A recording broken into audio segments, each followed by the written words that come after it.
On the planet Yalara, food was not just culture. It was ceremony. It was language. It was memory carved into flavor. No meal was ever rushed. No spice ever wasted. Chefs were revered like poets. Their knives were considered sacred instruments. Their palates trained from birth to distinguish between 17 variations of bitterness. Among them, Chef Valore of House Zinthil stood above the rest. Inside his kitchen, a gleaming temple of chrome and fire, silence ruled. The only sounds were the precise sizzle of oils, the rhythmic chop of leaf metal herbs, and the soft hum of synchronized ovens. Valore moved like music. His 4 hands worked in harmony, crafting dishes that shimmered with color and balance. Every plate he sent out was a story, symmetrical, spiritual, and flawless. That morning, as he finished plating a roasted Celtric blossom over aged root jelly, his comm panel blinked. High Command notification, reassignment order, priority alpha. He frowned. He never liked interruptions during plating. He opened the message. Chef Valore. Effective immediately, your presence is requested on Planet 3A, Terran designation Earth.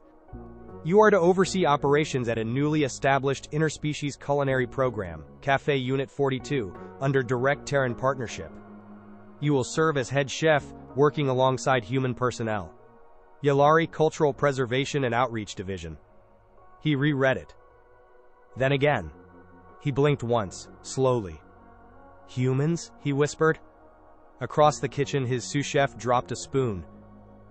The memory of the wars came flooding back. Humans were chaos. Unpredictable, loud. They used their hands to eat. They ate standing up. They served meat with sugar and called it celebration. They started wars over coffee beans, over sauces. Valore remembered the footage, a human soldier eating a ration bar mid-battle, grinning while missiles fell around him. Why me? Valore asked the empty kitchen.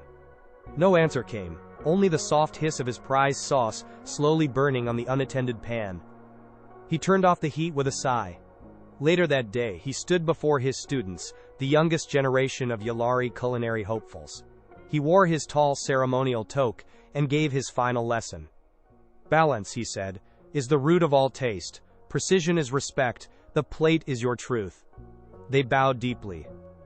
And then, without a word, Valore packed his blades, wrapped his tools in sacred linen, and boarded the ship to Earth.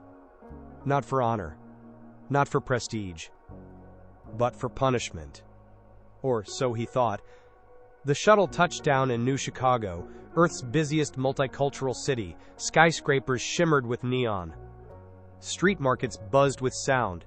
Somewhere nearby, a saxophone played jazz while a food truck blasted pop music. Chef Valore stepped out slowly, the artificial wind tugging at his ceremonial cloak. His nose twitched. Grease, cinnamon, smoke, burned meat, bubblegum. He nearly gagged. On Yalara, streets smelled of steamed herbs and mineral wine. Here, it smelled like carelessness. A man walked by, biting a hot dog wrapped in fried dough. Sauce dripped onto his shirt. Valore stared in horror. They eat while walking? He muttered. The man grinned at him. Welcome to Earth, buddy. Valore flinched as a pigeon dive-bombed a nearby pretzel cart. The transport service dropped him at the front of a small corner cafe. A glowing sign blinked overhead. Table 42. Fusion food, galactic comfort. All species welcome. The building was modest, windows fogged from steam. Inside he saw movement, humans and aliens working side by side in a tight kitchen. His stomach sank. This wasn't a kitchen, it was chaos with an espresso machine. Inside, the air smelled of butter, burnt toast, and 3 different species of spice. A cheerful human woman spun around with a tray of rainbow-colored cupcakes. Hey, she called out, you must be our new head chef. She offered a flour-dusted hand. I'm Lena, sous chef / dish puncher / occasional fire extinguisher operator. Valore looked at her hand like it might explode. He gave a polite bow instead. No hand contact, Yalari tradition. Lena laughed. Right, got it, you're the no-touchy type. We had one of you guys last year.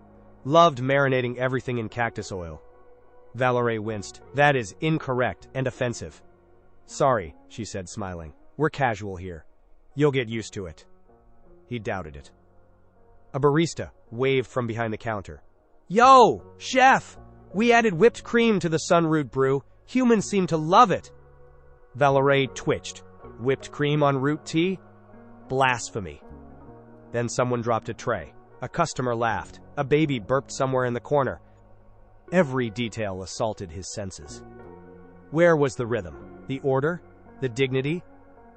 And yet, a little bell rang as a customer left, shouting, "Tell the chef that soup changed my life!"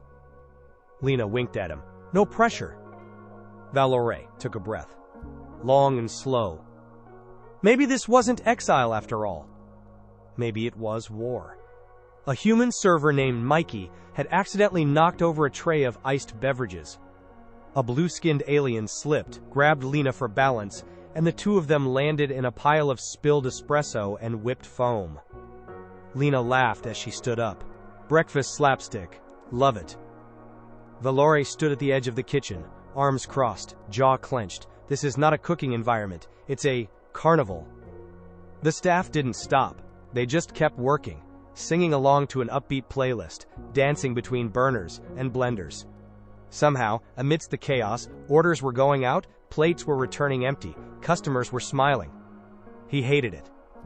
All right, chef boss, Lena said, sliding up beside him, still wet from the spill. You ready to see how we run things? I am not your boss, he replied stiffly. But you're the head chef. That does not make me your boss. She smirked.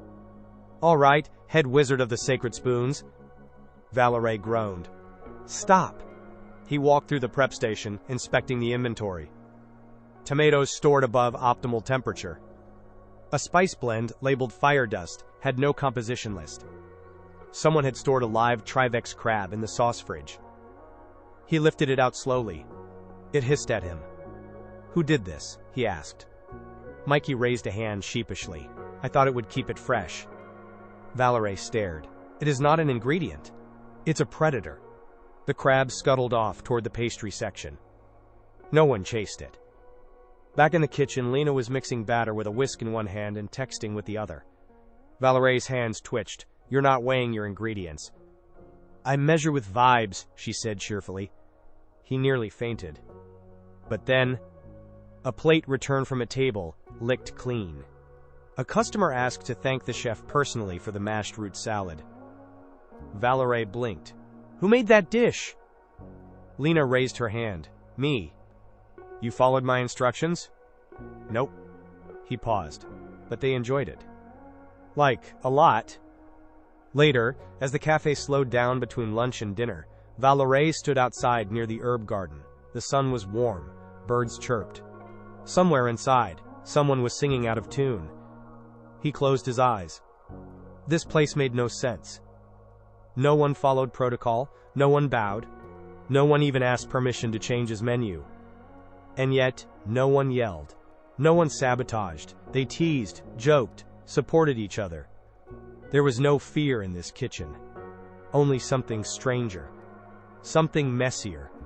Something peaceful. That night, as he closed the storage unit, Lena passed by holding a tray of leftover pastries. She offered one, a misshapen tart with uneven glaze. I tried your berry recipe, she said. Added lemon, kinda zingy. He hesitated. Then, against his instincts, he took a bite. It was imprecise. But good. Valerie chewed slowly. I will teach you how to balance the acids, he said. Lena grinned. And I'll teach you how to smile while cooking. He scowled, but a corner of his mouth twitched upward. The second morning began worse than the first. Chef Valerie entered the kitchen to find Lena dancing to earth pop music while flipping pancakes one-handed and yelling, "Order up!" to no one in particular. She was wearing an apron that said, "Kiss the cook, if you dare." Valerie blinked. Why are you wearing a battle threat in the kitchen? It's a joke, she grinned. Humans do that. The prep table was worse. Flour dusted across every surface. 3 burners active, none labeled. Mikey was slicing vegetables with the blade upside down. Someone had drawn a smiley face on a sack of rice and named it Greg. Valerie took a deep breath through his nose. Everyone, stop what you are doing. The room fell quiet. He walked to the center, placed both sets of hands on the counter, and spoke calmly. This is not a temple. This is a battlefield, and we are losing. The food is suffering. Lena raised an eyebrow. We got 5-star reviews all day yesterday. Because your customers are drunk on sugar and chaos, he said. She snorted. You're dramatic. I am Yalari. Exactly.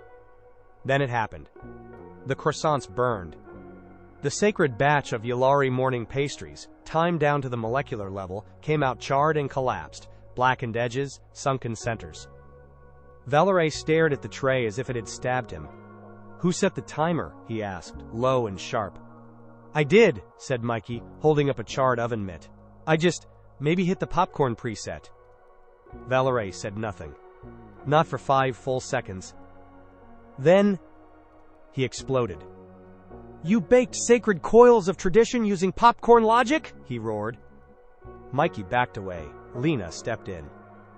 Hey, chef. It's okay. It's 1 tray. It's not 1 tray, he shouted. It's everything. This kitchen disrespects every rule of balance and order. You don't measure, you don't focus, you don't care.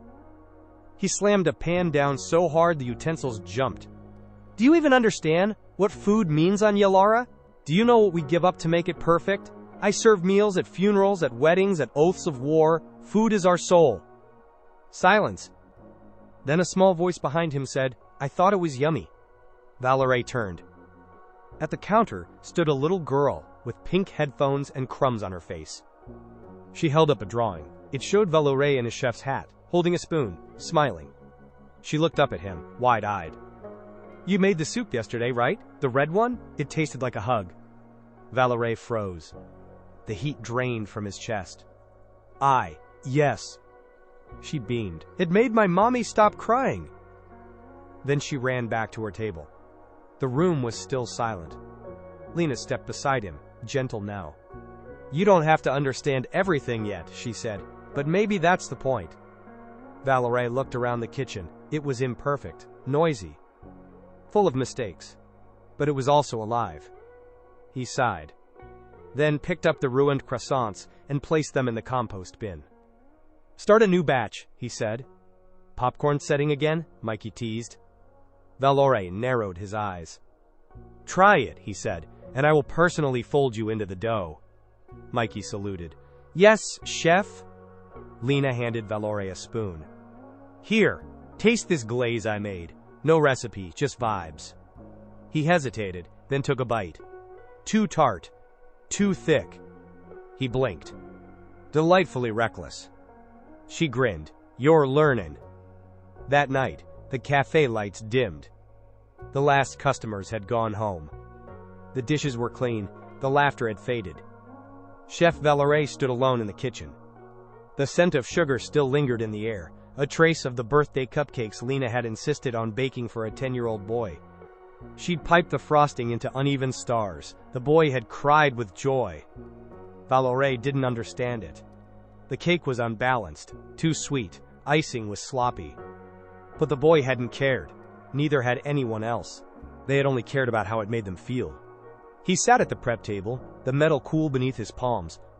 And that's when the memories came. Yalara. During the war, the skies had burned red with plasma fire. Human vessels, loud, erratic, deadly, had torn through Yalari defense lines with wild abandon. He'd been stationed aboard the Zinthil Forge, the medical ship that served wounded soldiers from both sides after a ceasefire. That's where he'd met his first human. Young, injured, laughing with a split lip and a dislocated arm. She had eaten Valerie's healing broth and called it space ramen. He'd been offended. She'd been grateful. Food makes everything better, she'd said, slurping it loudly. Even war. He never saw her again, but he never forgot her words. Back in the present, Valerie stared at a mug of lukewarm human coffee. It was bitter, harsh. The beans had been over-roasted. He sipped anyway, and closed his eyes. Was this what Earth's food was? Imperfect, chaotic, and comforting? Footsteps interrupted his thoughts. Lena entered quietly, a towel slung over her shoulder. She didn't say anything at first. Then, "You okay, chef?" Valerie didn't look at her. "I thought I knew what food was." "You do," she said. "You just never saw what it looks like when it comes with love instead of fear." He nodded slowly. She sat down beside him and nudged a small pastry his way, a caramel tart with a cracked top and uneven crust. "You know," she said, "I burn stuff too. And I still get paid." Valerie chuckled. "A real one." It startled them both. Maybe war hadn't broken him. Maybe he'd just never healed. Until now. The next morning began with a smell. Not Valerie's usual curated sense of marinated roots or slow-brewed broth. No, this was burnt toast, fried eggs, and something sweet with cinnamon. He followed it to the back kitchen. Lena stood barefoot, wearing socks with cartoon moons, flipping French toast over a hot skillet. She was humming, off-key, with her eyes closed. "You're singing," he said flatly. "Yep," she replied. "It makes the batter fluffier. Science, probably." "That is not science." "Then it's magic," she said. "Same thing." Valerie walked to the prep table. Half the ingredients weren't labeled. The egg-to-milk ratio was a guess. There was orange zest in the batter, completely unlisted. "I don't understand how you survive," he said. "Neither do I," she replied, flipping another toast slice. He leaned against the counter, watching. Her movements were sloppy, human, but confident in a strange way, like someone dancing in the dark who didn't care who was watching. "You were never trained?" "Nope," she said. "Everything I know I learned from my grandma." He raised a brow. "She was a professional?" "She was a lunch lady, and a legend." She plated a slice and handed it to him. "Go ahead, tell me everything that's wrong with it." He picked it up cautiously. Syrup dripped from the side. Powdered sugar dusted the plate like it had exploded. He took a bite. His eyes widened. The edges were too crisp, the texture uneven, it lacked balance. But it was warm. It was sweet. It tasted like being safe. He swallowed, slower than usual. "She never measured," Lena said softly. "She used to say, if your hands shake, your food tells the truth." Valerie stared at the toast. "We were taught that food must hide emotion, it must be controlled." "Why?" "So it does not betray us." Lena shook her head. "That's sad." She poured him a cup of tea and sat beside him. "Want to hear something dumb?" she asked. "Always." She smirked. "Salt makes everything better. But you never taste salt? Not really. It just reveals what was already there." He paused. "Go on." "That's what cooking with you is like. You're the salt. You show us what we didn't know we were doing right." He blinked. "That's either very poetic," he said, "or completely unscientific." "Same thing," she repeated, sipping her tea. For the rest of the day, they cooked together. He taught her how to layer spice instead of just dumping it in. She taught him how to taste sauce by dipping your finger instead of using a sterile spoon. By dinner rush, they were moving in sync. Different rhythms, same music. A customer complimented the fusion lasagna. A toddler offered Valerie a sticker shaped like a star. And for the first time, Valerie felt something rise in his chest he hadn't felt in years. Joy. That night, he stayed behind and wrote his first handwritten recipe in Earth Standard. Lena's French toast. To be made with imperfect hands and a full heart. He placed it on the community board for staff. No signature. But the smile on his face was unmistakable. The cafe was buzzing. Balloons had been tied to chairs with mismatched string. Someone had spelled happy birthday on the wall using multi-species noodles. Half the letters were backwards. Lena stood on a stool, sprinkling edible glitter on a frosting-covered cake that looked more like a colorful volcano than anything from Valerie's sacred culinary manuals. "Chef, can you hand me the alien sugar sculpture?" she asked. Valerie, holding a crystalline blue spiral he had spent 3 hours crafting from distilled nectar root, hesitated. "This is a Yalari sugar totem," he said.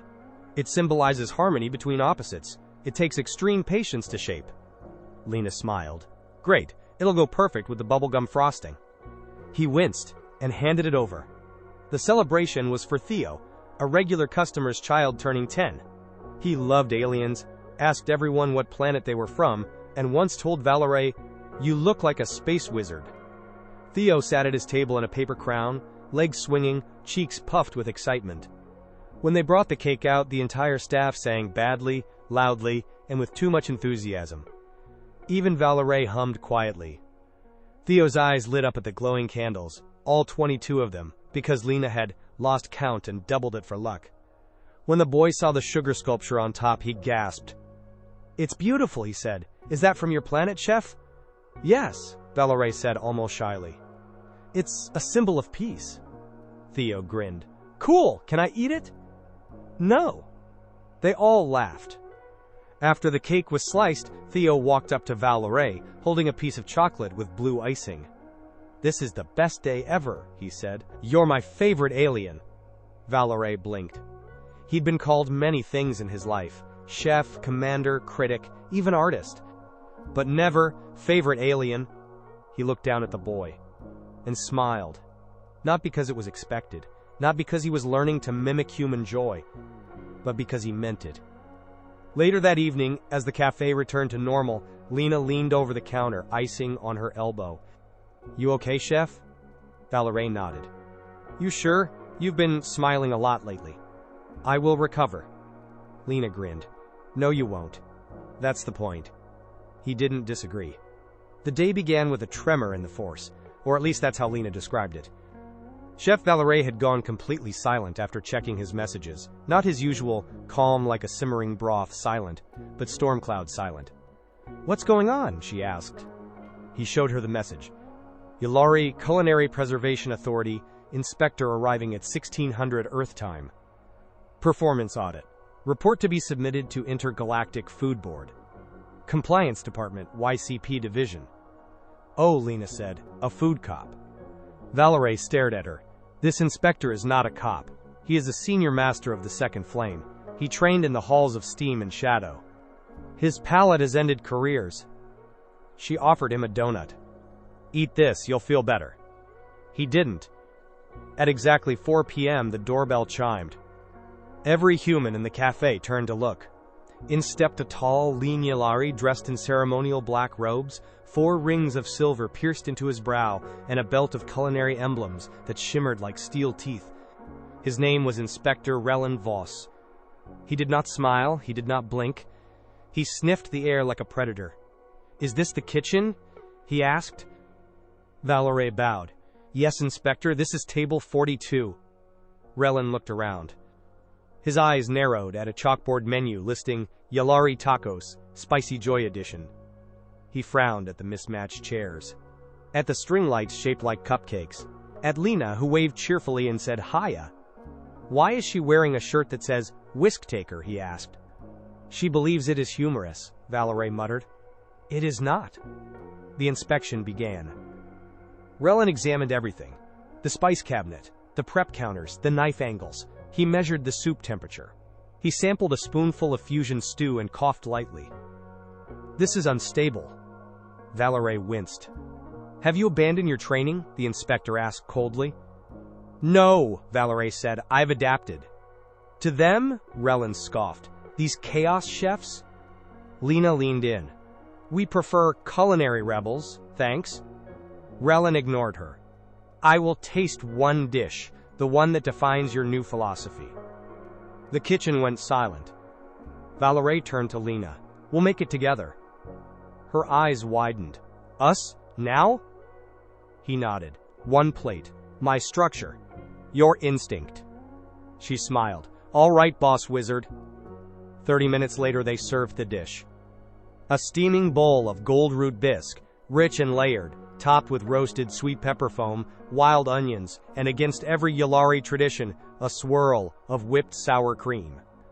Relin took one bite, chewed, closed his eyes, then a second bite.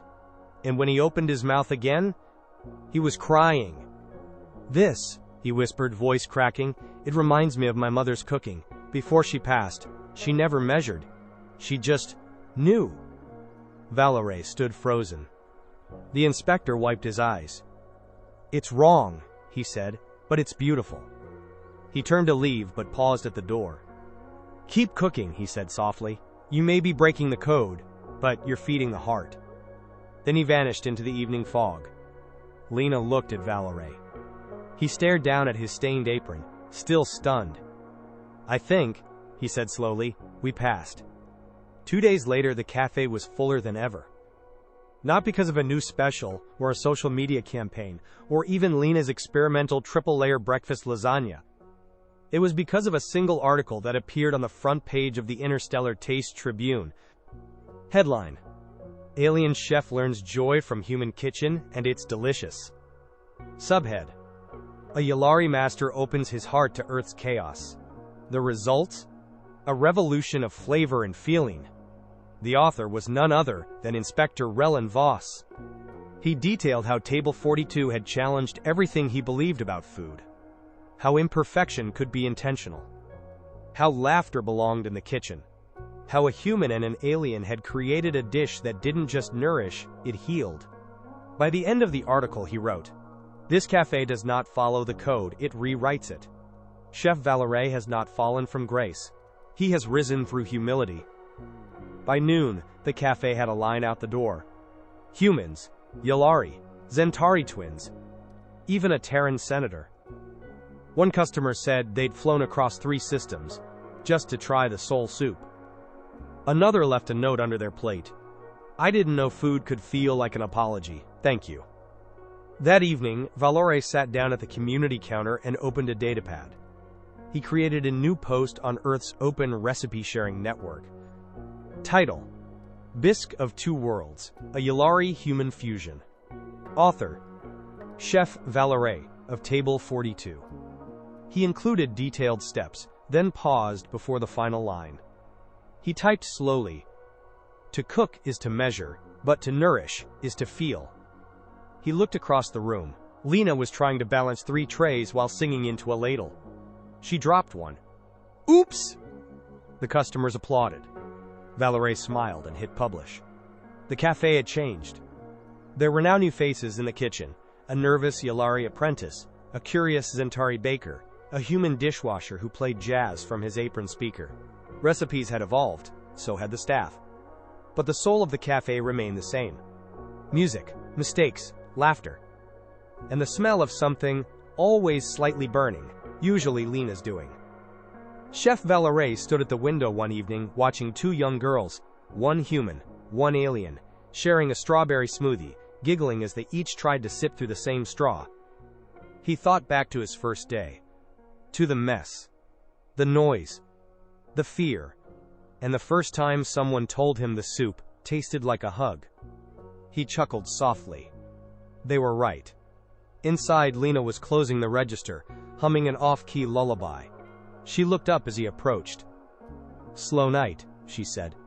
"Perfect pace," he replied. She handed him a chipped mug of herbal tea. "So, are we a real restaurant now, or still a cosmic joke?" Valerie looked around, at the crooked art on the walls, the mismatched chairs, the tip jar overflowing with thank you notes. "No," he said. "We are something better." She smiled. "We're us." They sat in silence for a moment, sipping tea as the last customers left. A breeze rolled in from the open window, carrying the smell of fresh bread and city night. Above them, stars blinked quietly. "I used to think food was about control," Valerie said softly, "that only through perfection could we honor our culture." "And now?" Lena asked. He looked at her. "Now I believe food is love with edges." She raised her cup. "To the edges." They clinked mugs. Outside, the street was quiet, but inside Table 42 the lights stayed warm. And if you listened closely, you could still hear the gentle sound of hope simmering on the back burner. Because here, in this little cafe on a chaotic world, peace wasn't a treaty. It was a recipe, written slowly, shared freely, and always served hot.